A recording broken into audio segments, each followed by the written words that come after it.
अस्सलाम वालेकुम। आज जो हमारा लेक्चर है, हमने चैप्टर नंबर 2 के प्रॉब्लम्स को डिस्कस करना है। जो हमारी प्रॉब्लम नंबर 9 है, मैं उसको स्टार्ट करने लगा हूँ। उसमें हमें 3 वेक्टर्स दिए हुए हैं, एक ए वेक्टर है, एक बी वेक्टर है और एक सी वेक्टर है। हमने ये प्रूव करना है कि ये तीनों वेक्टर्स एक दूसरे के क्या हैं, राइट एंगल हैं, परपेंडिकुलर हैं। तो हमने एक फार्मूला पढ़ा हुआ है वेक्टर या वेक्टर या स्केलर या डॉट प्रोडक्ट का। देखें, जब भी हमने डॉट प्रोडक्ट लेना है दो चीज़ का, तो एंगल हमारे पास जो एंगल बन रहा है हमने लेना है वो बेस वाला कंपोनेंट। और जब बेस वाला हमने कंपोनेंट ले लिया तो फिर हमने जब राइट एंगल की बात करनी है तो हमने पता क्या कहना है कि दो वेक्टर्स के दरमियान एंगल क्या होगा, 90 डिग्री का। जब एंगल होगा 90 डिग्री का फिर हम कहेंगे कि ये एक दूसरे के परपेंडिकुलर है, अदरवाइज ये एक दूसरे के परपेंडिकुलर नहीं है। और एक दूसरे के जब परपेंडिकुलर है, एंगल 90 है, तो हम कहेंगे कि यहाँ पे हमारे पास ये रिजल्ट आएगा A dot B equal to 0। ठीक है ना। अगर तो हमने परपेंडिकुलर वाली कंडीशन को प्रूव करना है तो फिर हमने ये साबित करना होगा कि ए डॉट बी किसके इक्वल होगा, 0 के इक्वल होगा। तो बिल्कुल यही हम यहाँ पे काम करने लगे हैं। हमने दो वेक्टर्स लेने हैं, उनका डॉट प्रोडक्ट लेना है, और अगर तो हमारे पास रिजल्ट आ जाए 0 के इक्वल। कैसे, देखो हमने डॉट प्रोडक्ट में पढ़ा A dot B equal to A B cos of theta. जब थीटा इक्वल टू 90 होगा तो हम कहेंगे कि ये दोनों एक दूसरे के क्या हैं, परपेंडिकुलर है। तो फिर उस वक्त हमारा जो आंसर आया था वो ये था ए बी कॉज ऑफ 90। तो ये किसके इक्वल होता है, 0 के। तो ये सारी टर्म्स को क्या कर देगा, 0। हमने अब हमें बस ये 3 वेक्टर्स दिए हुए हैं ए बी और सी। हमने ये प्रूव करना है कि A cross B, A dot B sorry A dot B equal to 0 होता है, B dot C equal to 0 होता है, और सी डॉट ए किसके इक्वल होगा।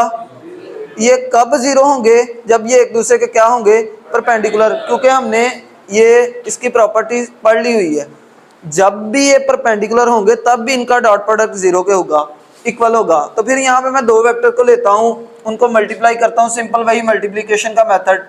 ए वेक्टर है और दूसरा बी वेक्टर है। तो हमारे पास ए वेक्टर की वैल्यू यहाँ पे क्या है, आई प्लस जे प्लस के, आई प्लस जे प्लस के। और दूसरा वेक्टर हमारे पास क्या है, 2i माइनस 3j प्लस के। यहाँ पे ये याद रखो कि ये जो मैं मल्टीप्लिकेशन कर रहा हूँ ये मैग्नीट्यूड की मल्टीप्लिकेशन नहीं कर रहा, जो हमें वेक्टर्स दिए हुए हैं मैं उनको मल्टीप्लाई कर रहा हूँ। तो दूसरा वेक्टर हमारे पास जो दिया हुआ है वो क्या है, 2i माइनस 3j प्लस के। अभी देखो हमने यहाँ पे जो अपने रिजल्ट लेके आने हैं ना, वो हमने रिजल्ट लेके आना है with the help of properties, क्योंकि हमने प्रॉपर्टीज डॉट प्रोडक्ट की ऑलरेडी डिस्कस कर चुके हैं। उन प्रॉपर्टीज की मदद से हमने इसका आंसर को कैलकुलेट करना है। अभी देखो पहला आई है, दूसरा क्या है, मल्टीप्लिकेशन में ऐसे ही करते हो ना, पहले फर्ज कर लो ये वाली फर्स्ट आपकी टर्म है, इसको इन तीनों से मल्टीप्लाई करोगे, ठीक है ना, इन तीनों से मल्टीप्लाई करोगे, उसके बाद सेकंड टर्म को इन तीनों से मल्टीप्लाई करोगे। यहाँ पे देखो मैं फर्स्ट वाले को इसके साथ, पहले फर्स्ट टर्म को फर्स्ट टर्म के साथ जब मल्टीप्लाई करता हूँ तो यहाँ पे मेरे पास बनेगा आई डॉट 2 ऑफ आई। अभी हमने ये प्रॉपर्टी पढ़ी हुई थी कि जब भी स्केलर या डॉट प्रोडक्ट दो पैरेलल हों, हमने ये वाली प्रॉपर्टी डिस्कस की थी, A dot A equal to square of its magnitude. जब दो वेक्टर हैं जो दोनों एक दूसरे के क्या हैं, पैरेलल हैं, तो हमने ये रिजल्ट निकाला था कि उनका मल्टीप्लिकेशन करेंगे तो जो हमारे पास रिजल्ट निकलेगा ना वो स्क्वायर ऑफ इट्स मैग्नीट्यूड के इक्वल होगा, ठीक है ना। जब वो मैग्नीट्यूड के स्क्वायर के इक्वल है तो यहाँ पे आएगा आई का स्क्वायर, और आई क्या है, बेसिकली एक यूनिट वेक्टर है। और जब वो यूनिट वेक्टर है तो हमने डिफाइन ही यही किया था कि उसका मैग्नीट्यूड क्या होता है, 1। और 1 का स्क्वायर क्या होगा 1 ही, तो यहाँ पे आई डॉट 2i की बजाय मैं यहाँ पे लिख दूंगा 2 मल्टीप्लाई बाय 1, ठीक है ना। और उसके बाद आई डॉट, देखो आई और जे ऐसे होता है, ये आई है अलोंग, ये जे, ये के।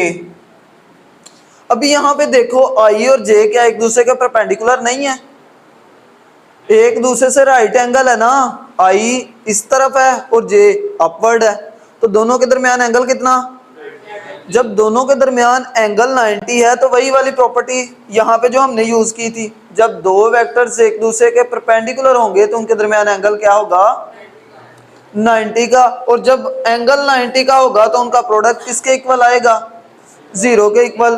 तो यही तो हमने यहाँ पे लिखा है। तो फिर आई डॉट 3j इनका जब मल्टीप्लिकेशन फैक्टर लेंगे वो किसके इक्वल होगा, तो फिर आई डॉट के जो हमारा है इसका भी मल्टीप्लिकेशन किसके इक्वल 0, तो 0 को लिखने की कोई जरूरत नहीं है हमें। नेक्स्ट मैं लिखने लगा हूं प्लस जे को आई के साथ मल्टीप्लाई करें तो फिर भी ये क्या होता है परपेंडिकुलर, जब परपेंडिकुलर है तो 0 के इक्वल होगा। तो फिर मैं यहाँ पे जे को किससे मल्टीप्लाई करूंगा -3j से। अभी ये ऐसे होगा जे मल्टीप्लाई बाय जब -3j से होगा तो ये हो जाएगा डॉट -3j, ये एक स्केलर क्वांटिटी है इसको मैं बाहर निकाल रहा हूँ -3j डॉट j। तो ये तो आपने प्रॉपर्टी पढ़ी हुई है -3 ये j का स्क्वायर के इक्वल हो जाएगा, और j का मैग्नीट्यूड चूंकि 1 है, यूनिट वेक्टर का मैग्नीट्यूड ही 1 होता है, तो इसको हम लिख सकते हैं -3 मल्टीप्लाई बाय 1, और ये हमारे पास क्या बन जाएगा -3। जब ये हमारे पास -3 बन जाएगा तो क्या मैं इसकी जगह वहां पे -3 लिख सकता हूँ, आप कहोगे जी सर हम लिख सकते हैं। तो यहाँ पे मैं प्लस के साइन को इरेज करके यहाँ पे लिखने लगा हूँ -3, ठीक है। अभी बाद में j को k के साथ मल्टीप्लाई करेंगे तो j और k इनके दरमियान एंगल क्या है 90 डिग्री का, ठीक है ना। स्पेस कोऑर्डिनेट में एक टाइम कोऑर्डिनेट भी होता है जिसकी वजह से ये एंगल 90 के हो रहे हैं। अभी देखो यहाँ पे फिर क्या बन गया -3, और बाद में मैंने k वाले को मल्टीप्लाई करना है। यहाँ पे याद रखिएगा k i के साथ परपेंडिकुलर है, तो k को i के साथ जब मल्टीप्लाई करेंगे तो हमारे पास रिजल्ट क्या आएगा 0। जब मैं k को मल्टीप्लाई करूंगा j के साथ तो वो भी एक दूसरे के क्या है परपेंडिकुलर, तो उनका भी रिजल्ट क्या होगा। तो फिर जब मैं k को k से मल्टीप्लाई करूंगा ये एक दूसरे के पैरेलल हैं, ठीक है ना। और ये हमने पढ़ा हुआ है कि जब भी दो वेक्टर्स जो पैरेलल हो एक दूसरे के पैरेलल हो हम उनको मल्टीप्लाई करें ना तो उनका जो रिजल्ट आता है वो इक्वल टू होता है उनके मल्टीप्लिकेशन फैक्टर के। जैसे कि ये दो वेक्टर हैं, ये एक a डॉट b, जब हमने इन दोनों को मल्टीप्लाई करना है और ये दोनों किस डायरेक्शन में है सेम में, a इस डायरेक्शन में है और b भी इसी डायरेक्शन में है, जब दोनों एक ही डायरेक्शन में मल्टीप्लाई कर रहे हो तो एंगल कितना 0 डिग्री। तो यहाँ पे मैं लिखूंगा a b cos ऑफ 0, और cos 0 किसके इक्वल होता है 1 के, तो ये मेरे पास आ जाएगा a b। इसका मतलब क्या कि जो दो वेक्टर्स को मैंने मल्टीप्लाई किया ना उनके मैग्नीट्यूड के मल्टीप्लिकेशन के इक्वल आता है अगर दो वेक्टर क्या हो एक दूसरे के पैरेलल। यहाँ पे दो वेक्टर एक दूसरे के पैरेलल हैं, जब ये एक दूसरे के पैरेलल हैं ना तो दो वेक्टर को मल्टीप्लाई किया और जब मल्टीप्लाई किया तो उसका कोई ना कोई मैग्नीट्यूड निकला है, उन दोनों के मैग्नीट्यूड के इक्वल जो रिजल्ट होगा ना वो दो वेक्टर को मल्टीप्लाई करने के इक्वल होगा। अभी देखो इसको मैं अभी इरेज करने लगा हूँ तो k डॉट k किसके इक्वल आ जाएगा 1 के इक्वल आ जाएगा। बेसिकली ये है क्या k का स्क्वायर, चूंकि k का मैग्नीट्यूड क्या है 1, तो हम 1 का स्क्वायर का 1 का मैग्नीट्यूड जब लेंगे तो वो 1 ही रहेगा ना, या 2 हो जाएगा, वो 1 ही रहेगा। तो इसलिए यहाँ पे मैं लिख दूंगा 1, 2 + 1 - 3, तो ये हो जाएगा 3 - 3, तो ये आ गया 0। तो 0 हमारे पास कब आता था जब दो वेक्टर्स एक दूसरे के परपेंडिकुलर थे। तो यहां से हमने साबित कर लिया कि vector A is perpendicular to vector B. ये जो साइन है ये परपेंडिकुलर को शो करता है। उसके बाद मैं दूसरा इसका केस डिस्कस करूंगा बी डॉट सी वाला, और उसके बाद जो है ना सी डॉट ए हमने खुद से अज्यूम कर लेना कि ये भी ऐसे ही आया। तो इसका दूसरा केस ये है बी डॉट सी। यहाँ पे बी जो बी वेक्टर है उसकी वैल्यू पुट करो। बी वेक्टर की वैल्यू क्या है 2i माइनस 3j प्लस के, और डॉट सी की वैल्यू क्या है यहाँ पे 4i plus j minus 5k। अभी हमने इन दोनों का डॉट लेना है, इन दोनों को मल्टीप्लाई करना है। और मल्टीप्लाई कैसे करना है, चूंकि यहाँ पे हम डॉट प्रोडक्ट ले लें तो प्रॉपर्टीज भी हमने डॉट प्रोडक्ट की ही यूज करनी है। अभी देखो 2 मल्टीप्लाई बाय 4 क्या होगा, 2 multiply by 4 i dot I. और चूंकि i जब j से मल्टीप्लाई होगा तो हम अर्लियर मेंशन कर चुके हैं कि i डॉट j दोनों एक दूसरे के परपेंडिकुलर है, उन दोनों का जो है ना मल्टीप्लिकेशन किसके इक्वल होगा, 0 के इक्वल होगा। तो मैं उसको नहीं लिख रहा। अभी मैं j वाले के फैक्टर को करने लगा हूं, -3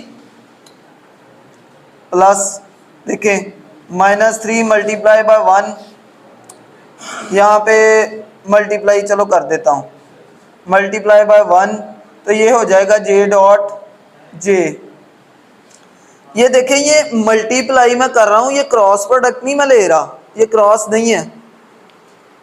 ठीक है, मैं इसको इरेज करके ना यहाँ पे डॉट लगा रहा हूं 2.4 प्लस, अब मैंने k को k के साथ मल्टीप्लाई करना है तो क्या होगा मेरा 1 डॉट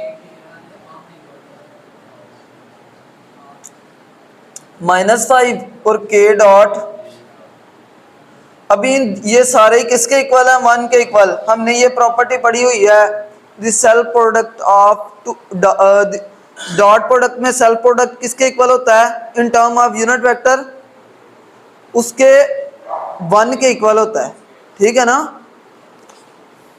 तो ये हमारे पास हो जाएगा 8 इंटू 1, कोई लिखने की जरूरत नहीं है, -3, यहाँ पे प्लस का साइन नहीं आएगा, यहाँ पे आएगा -3, और ये क्या है फिर -5। अभी देखो 8 -3 -5 क्या हो गया, तो ये हमारे पास रिजल्ट आ गया 0। यहाँ पे हमारे ये प्रूफ हो गया कि A B के परपेंडिकुलर है और B C के परपेंडिकुलर है। सिमिलरली आपने ऐसे ही मल्टीप्लिकेशन करनी है और ये प्रूफ करना है कि C is also perpendicular to A, तो इसका रिजल्ट भी हमारे पास 0 ही आएगा। ठीक है ना, तो मैं नेक्स्ट प्रॉब्लम को अभी डिस्कस करने लगा हूं। Given that I equal to A vector A है जिसका वैल्यू उसने दी हुई है समथिंग, एंड वेक्टर B है। Find the length of projection of A on